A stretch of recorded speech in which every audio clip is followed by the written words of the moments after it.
بسم اللہ الرحمن الرحیم، السلام علیکم دوستو۔ آج بات کریں گے سارستی کے بارے میں کہ سارستی کیا ہے، اس کے کیا اثرات ہوتے ہیں اور اس سے نمٹنے کا واحد حل کیا ہے۔ سیٹرن یا زحل اور ہندی میں شنی ایک منفرد ستارہ ہے۔ سیٹرن کی سارستی علم نجوم کے ماننے والوں کو خوفزدہ کرتی ہے۔ یہ سارستی کسی بھی شخص کی زندگی کو تباہ کر سکتی ہے اور اس کے راستے میں رکاوٹیں اور چیلنجز لا سکتی ہے۔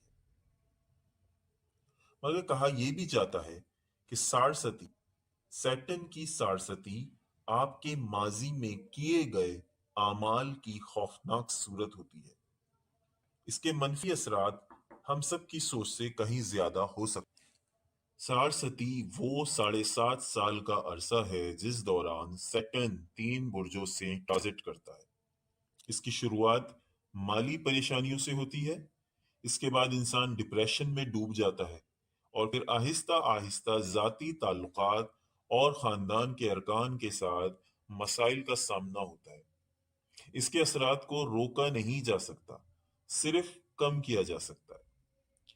یہاں یہ بات بہت اہم ہے کہ سیٹن کا یہ سارستی کسی برج کے ساتھ ذاتی دشمنی نہیں رکھتا، بلکہ قدرت کا ایک نظام ہے۔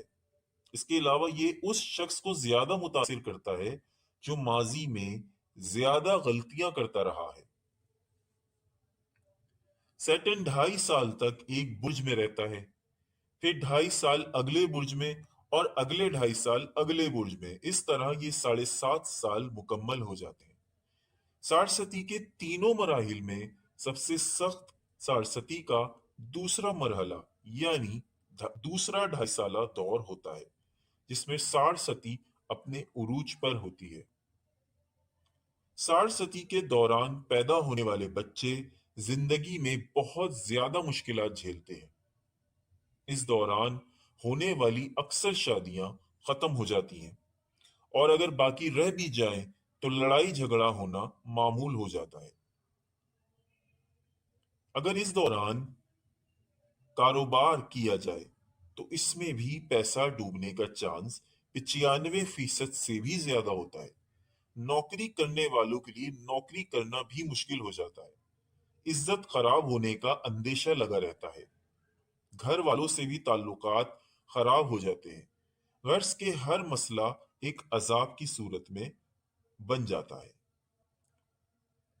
اب اس کے لیے جو کچھ سولوشنز ہیں، کچھ حل موجود ہیں، وہ آپ کو ضرور کرنے چاہیے۔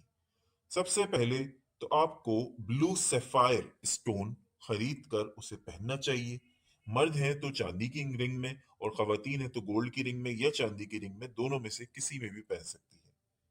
روزانہ صبح فجر کی نماز کے بعد سورہ یاسین کی تلاوت اور 5 وقتہ نماز ادا کریں۔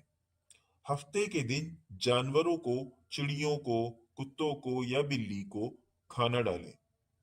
پیر کے دن بھوکوں کو کھانا کھلائیں۔ کھانا تو ویسے بھی ہر کسی کے گھر میں روزانہ بنتا ہے، تو ایک وقت کا کھانا کسی ایک بھوکے کو پیر کے دن کھلا دیں۔ اور ایک تسبیح جس کا اس طرح سے ہے: حسبنا اللہ و نعم الوکیل، حسبنا اللہ و نعم الوکیل، حسبنا اللہ و نعم الوکیل، روزانہ 30 مرتبہ اس تسبیح کو پڑھیں۔ صبح، شام، رات، کسی بھی وقت آپ اس تسبیح کو پڑھ سکتے ہیں۔ اللہ تعالی ہم سب کو سارستی کے مضر اثرات سے محفوظ فرمائے۔